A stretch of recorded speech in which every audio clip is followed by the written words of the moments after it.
Sa nakaraan ng ating video, ay natapos tayo kung saan ay inutusan ni Shu si Yi-Chen, na kumalap ng impormasyon sa buong universe o sa apat na state nito, dahil nais umanong malamang ng ating bida kung sino-sino ang kanyang mga kaaway o kalaban. Samantala sa Earth naman sa labas ng conference room, ay abala itong si Nieting habang binabasa ang nasa kamay niyang files, at dito nga ay dumating si Zhu Jin, kung saan ay sinabi niyang natapos na ng secretary nila ang pag-process sa meeting, sabay tanong kung nais ba niya makita ang patungkol dito. Pero hindi nga kumibo si Nieting, kaya naman tinanong nito kung ano ba ang tinitignan niya, sabay hila sa hawak na papel ni Nieting, at dito nga ay biglang nagtaka si Zhu Jin, kung bakit umano siya nag-order ng 500,000 na kopya ng Chinese poem. Sabay tanong kung si Lu Shu daw ba ang nag-utos nito, at hindi daw ba ay nasa universe siya, kaya ano naman daw ang gagawin niya sa ganito kadaming libro. Sabay tanong kung nais daw ba ng ating bida na ipaalam sa lahat ang katotohanan, at sumagot nga ng oo si Nieting. At magkasabay nga nilang na-imagine, kung paano umanong sisirain ng ating bida ang paniniwala ng mga taga-universe sa dating hari, at kung paano niya ipapaalam sa lahat ang pagkopya ng hari sa mga tula dito sa Earth. Sabay tanong kung ano daw kaya talaga ang binabalak ng buweset nating bida, pero sinabi naman ni Nieting na kahit ano pa yun, basta magiging masaya nga daw si Shu, ay ayos lang sa kanya. Sunod ay nagtungo nga sa kanila ang isang miyembro ng Dragnet and Snares, kung saan ay sinabi nito na dumating na umano ang lahat ng mga leader, ng mga inimbitahan nilang organisasyon para sa gaganaping conference meeting, at sinabi nga ni Nieting na susunod na daw sila. Samantala, ang krisis nga na naidulot ng mga slave lords mula sa universe, ay siyang nagtutulak sa mga cultivators mula sa iba't ibang organisasyon, at iba't ibang panig ng daigdig upang magkaisa.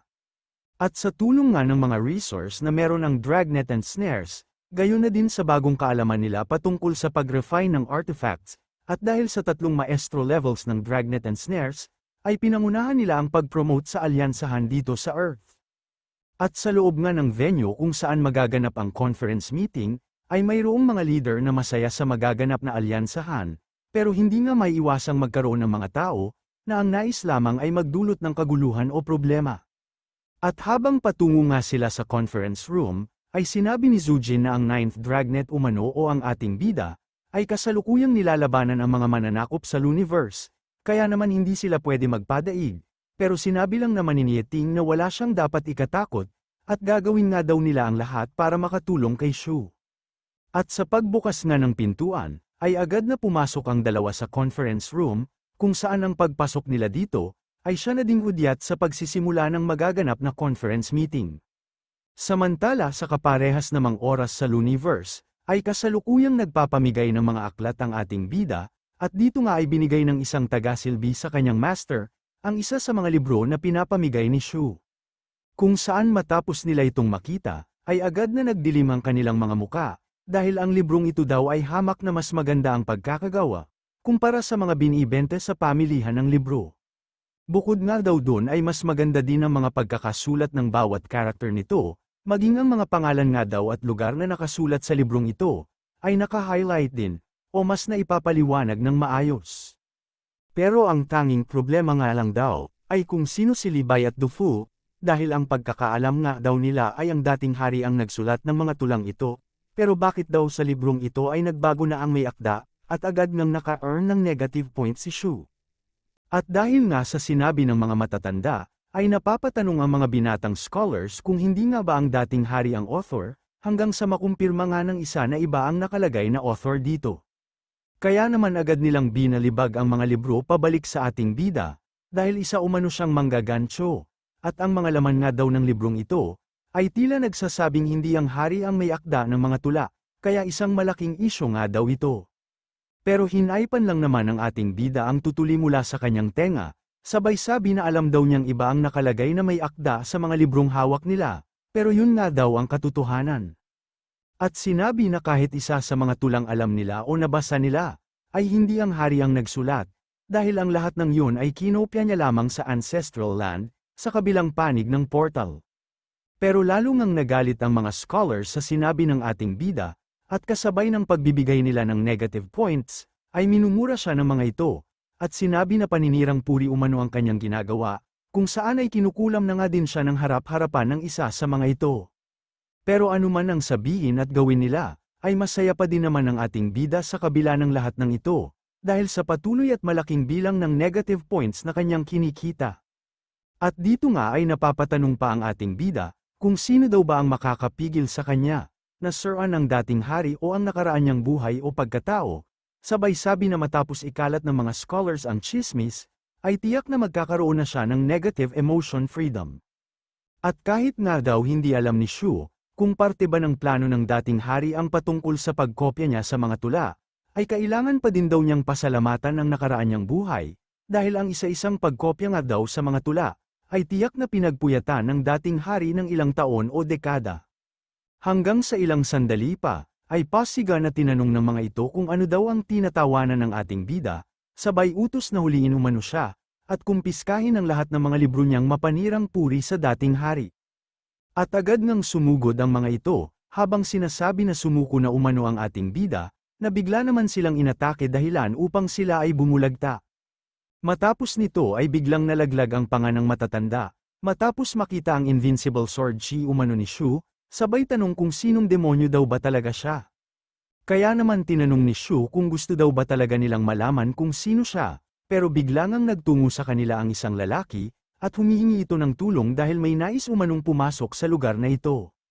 Dahilan upang mapatanong ang ating bida sa kanyang sarili, kung ano daw kaya ang nangyayari, dahil wala naman daw sinabi si Xiaomings na magtutungo dito ngayon, at kung may panibagong insidente daw kaya, at ang plano niyang maka-earn ng negative points, ay sira na naman.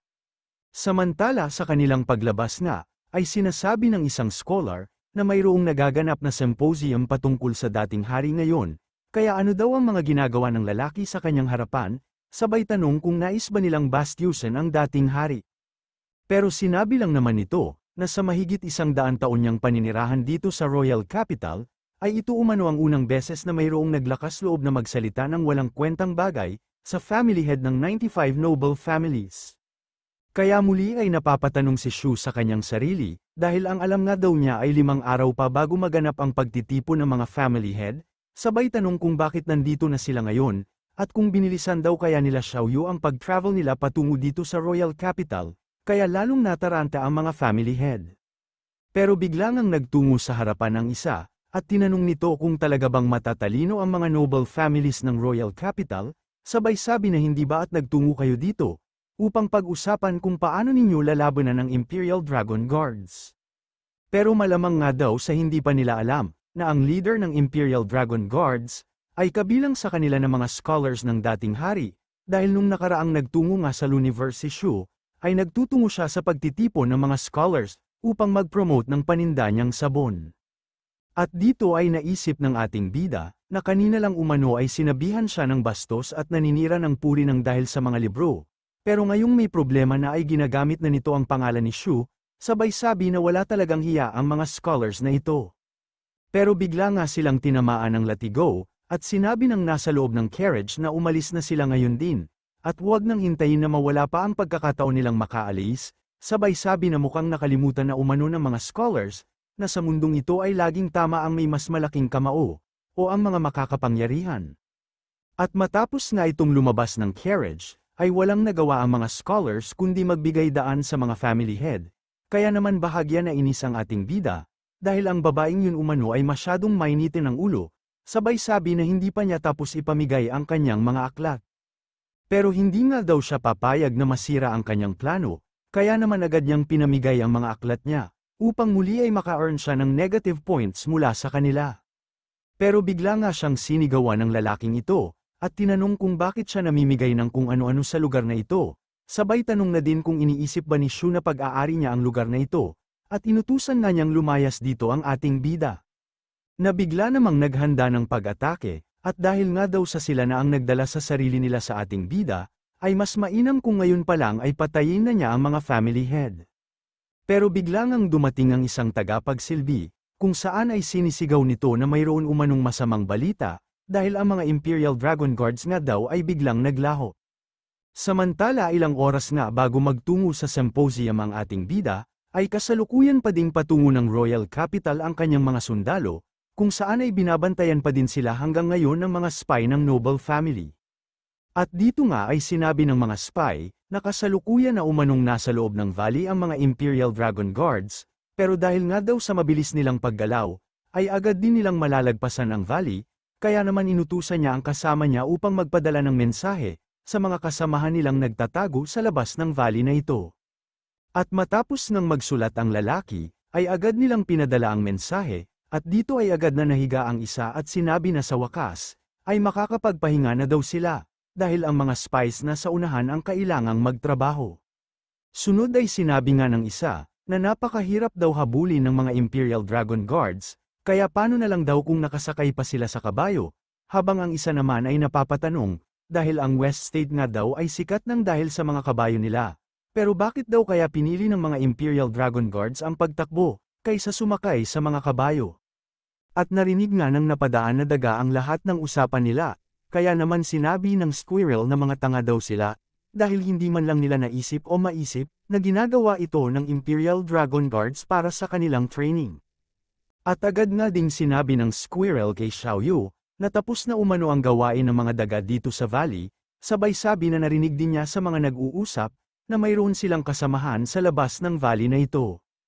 Kaya naman sinabi ni Xiaoyu na ang lokasyon at oras umano ay perpekto, at mukhang ito na nga din daw ang oras, upang magpatuloy sila sa mga napag-usapan nilang plano.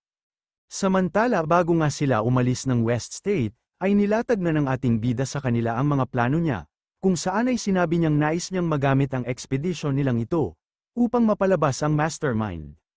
Dahil bukod umano sa pag-abandona nila kay Duan Mo Huangqi na isang pawn, o kasangkapan lang para sa kanila, ay ginawa din nilang cannon fodder ang mga sundalo ng noble family sa royal capital. At ang mga tao nga daw na malamang sa nakakaalam ng pagkatao ng mastermind, ay bigla namang naglaho at wala ng komunikasyon sa kanya, tulad na lang nila Yunyi, at maging si Ming Yuyu nga na dati ay napupuntahan pa niya sa loob ng kanyang perlas ay nawala na din.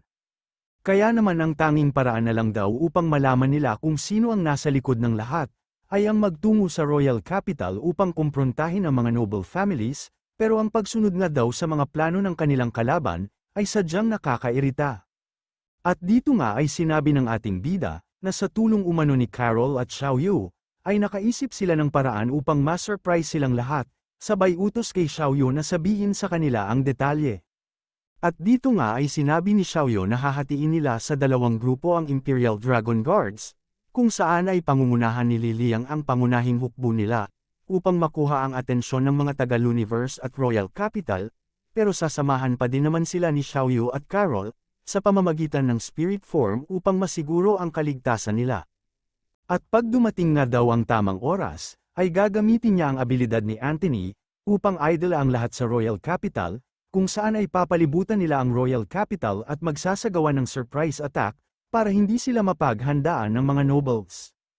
Habang ang ating bida nga daw, ay pwede niyang gawin ang lahat ng gusto niyang gawin, basta wag lang niyang kakalimutang kausapin si Yi Chen, upang makumpirma ang mga intel nila, at dun nga nagtapos ang pag-uusap nila patungkol sa kanilang plano. Ay hindi pa pala, dahil biglang napa-time out si Zhang, at sinabi na mukhang may nakakalimutan daw sila, sabay tanong kung dekorasyon lang ba siya sa meeting nilang ito. Pero sinabi naman ni Shu na matapos umano ng mga sinabi niya ngayon, ay siguradong hindi sila makakalimutan ng ating bida, sabay sabi na sumama sila sa kanya, dahil ang grupo nga daw nila Zhang, ay mayroong mas mahalagang misyon o gawain, at dinala nga niya ang mga ito sa kanyang star chart. Samantala habang nakaupo nga sa sanga ng puno, at kumakain ang dalawang spy na ito mula sa noble families, ay biglang may naghagis ng papel sa kanila, at dahil nga sa gulat ng isa ay nahulog ang kanyang pagkain, kaya naman naiyak siya sa gigil. Pero matapos ngang mabasa ng isa ang liham, ay agad niyang hinatak ang kanyang kasama, at sinabing may problema daw sila, dahil ang mga spy nilang nasa labas ng valley ay hindi pa nakikita ang Imperial Dragon Guards. Sunod ay sinabi nga din niya, na kailangan umano nilang magtungo sa valley ngayon din, upang kumpirmahin at hanapin ang mga Imperial Dragon Guards, dahil pag hindi nila nahanap ang mga ito, ay siguradong mamamatay sila. At habang patuloy nga sa paghahanap ng Imperial Dragon Guards ang mga spy sa valley, ay milya-milya naman na ang layo nila Anthony sa kanya, na dinala sa ilalim ng lupa ang 5,000 sundalo ng ating bida, upang mabilis at agad na makarating ng Royal Capital, nang hindi namamataan ng mga kalaban nila. At dito nga ay naisip ni Xiao Yu, na siya at si Anthony umano ay parehas ng maestro level, kaya naman pag pinagsama nila ang kanilang lakas, ay kaya nilang maglakbay ng libu-libong milya sa ilalim ng lupa, sa loob lamang ng isang araw. At ilang sandali pa nga ang nakalipas, ay sinabi ni Xiao Yu na nasa unahan na nila ang Royal Capital, at agad na daw silang magsasagawa ng pag-atake paglabas nila sa lupa. Samantala sa Royal Capital nga ay mahigpit ang pagbabantay ng mga Noble Army, na biglang nagulat matapos makita ang mga palaso kasama si Heitan mula sa kalangitan. At dito ay napaptanong pa nga sila, kung ang nakikita daw ba nila ay silver-winged arrows, na nagmula sa Western State, pero sinabi naman ng isa na hindi yun ang tinutukoy niya, dahil ang tinutukoy nga daw niya ay ang tao na kasabay ng mga malalaking palaso. At dito nga ay hindi sila makapaniwala, na ginamit ni Heitan ang mga palaso upang makalipad siya sa Royal Capital, kung saan sa lugar nga na ito, ay nagtakda ng rules ang dating hari at walang sinuman ang nakakalipad. Agad na ding naglunsad ng pag-atake si Heitan, kung saan ay agad na namatayan ng isa sa mga bantay ng Royal Capital, pero matapos na siyang pumatay, ay nakuha pang tanungin ng isa kung sino siya, at kung bakit umano siya nagtungo dito sa Royal Capital. Pero wala ngang intensyon si Heitan na sagutin ang kanilang katanungan, kaya naman agad niyang inatake at pinatay ang mga bantay, hanggang sa biglangang sumigaw ang isa, at sinabi nito sa kanyang mga kasamahan na may mga kalaban, kaya kailangan nilang isara ang gate sa lalong madaling panahon. Pero matapos nga siyang sumigaw at bigla din siyang nagulat, dahil ang lahat pala ng kanyang mga kasamahan sa ibaba ay patay na din, at habang napapatanong nga siya kung saan nagmula ang mga kalaban, ay ginamit naman ni Negrito ang flying sword niya upang batasin ang kanyang lalamunan. Matapos nito ay agad na ding bumagsak ang bantay, kaya naman masyado ang gulat ng mga nakakita sa kanya, at dito nga ay sinabi ni Negrito na tila may kakaiba umano dito, dahil ang mga bantay ng Royal Capital ay mukhang mahihinang nilalang. Pero biglang ang sinabi ni Li Liyang, na ang Royal Capital umano ay matagal nang hindi nakaharap ng digmaan, at matapos nga daw magkaroon ng bagong hari, ay wala nang nag-supervise sa depensa ng Royal Capital, kaya normal lang na tamarin silang mag-cultivate. Pero sa totoo nga lang daw, ay wala din namang pakialam ang mga sundalong yun, dahil kung sakaling may mangyari nga dito sa Royal Capital, ay ang mga disipulo ng Sword Pavilion ang makikipaglaban. At dito nga ay sinabi ni Zuan na hindi na umano siya magtataka, patungkol sa kwento ni Heitan na nung umatake daw sila dito sa Royal Capital, ay walang nakapigil sa kanilang pagpasok, dahil wala talagang malakas na bantay ang Royal Capital. Tama ka dyan, wika naman ni Li Liyang, at nung gabing yun nga daw, ay malamang sa hinayaan ng Sword Pavilion na makapasok sila Heitan, upang mabantayan nila ang ating bida o ang hari, kaya naman wala silang naging problema sa pagpasok.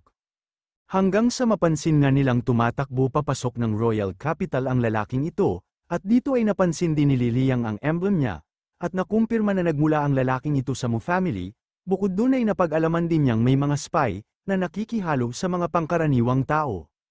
At habang patuloy nga sa pagpatay ng bantay si Li Heitan, ay sumigaw si Li Liyang at sinabing may spy na tumatakbo mula sa noble family, at matapos nga niya itong makita, ay agad niyang ginamit ang kanyang sibat, upang batasin ang katawan ng spy.